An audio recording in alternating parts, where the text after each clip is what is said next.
عمران خان اپنے حدود میں رہو، جمعیت والے زندہ ہیں، ہم زمین اتنی گرم کر دیں گے آپ کے لیے کہ آپ کی یوتھیوں کے نرم تلوے اس زمین پر نہیں رکھے جا سکیں گے.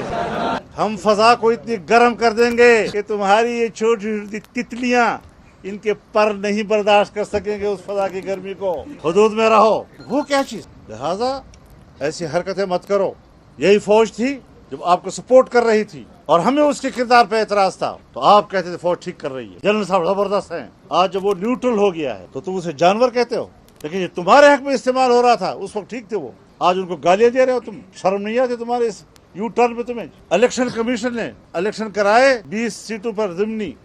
آپ نے کہا زبردست زبردست ماشاءاللہ، نتائج پر خوشی. اور اگلے دن جب خبر آئی کہ فارن فنڈنگ کیس کا فیصلہ آنے والا ہے، الیکشن کمیشن مستعفی ہو جائے.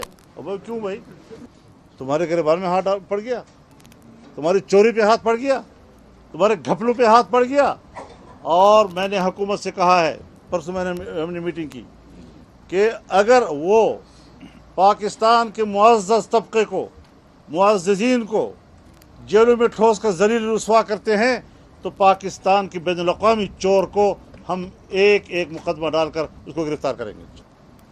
اور قانون بنانے کا حق پارلیمنٹ کو حاصل ہے، یہ عدالت کا کام نہیں. لیکن یہاں پر حوصلہ افزائی کی جا رہی ہے. کس چیز کی حوصلہ افزائی؟ بات وہی ہے جس طرح عدالت نے کہا کہ جو رولنگ تھی اسمبلی کے اندر وہ آئین شکنی تھی. ڈپٹی اسپیکر نے بھی آئین شکنی کی ہے اور صدر مملکت نے بھی آئین شکنی کی ہے. اس پر کارروائی ہونی چاہیے. اور ہم نے مشورہ دیا ہے اپنی حکومت کو.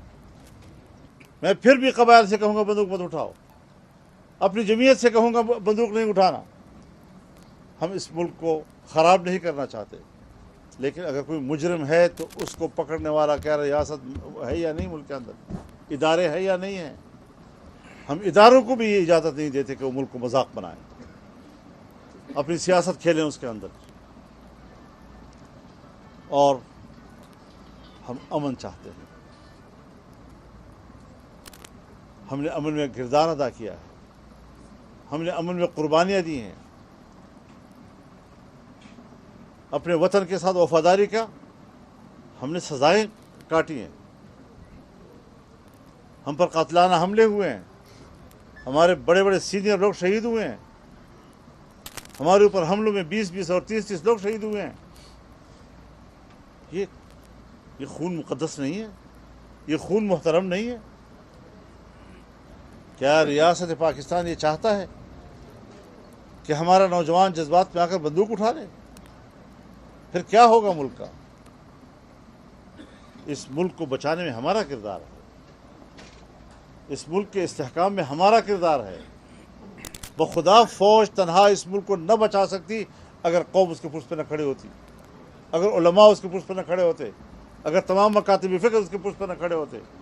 اور اس کے باوجود بھی مذہبی ہونے کے ناطے ان کو سزا دی جا رہی ہے.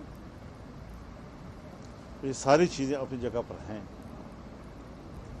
کون عدم استحکام پیدا کر رہا ہے وہ ہم سب جانتے ہیں، لیکن ہم ملک میں افراتفری نہیں چاہتے باہر. آج ہمارے ملک میں کیا ہو رہا ہے؟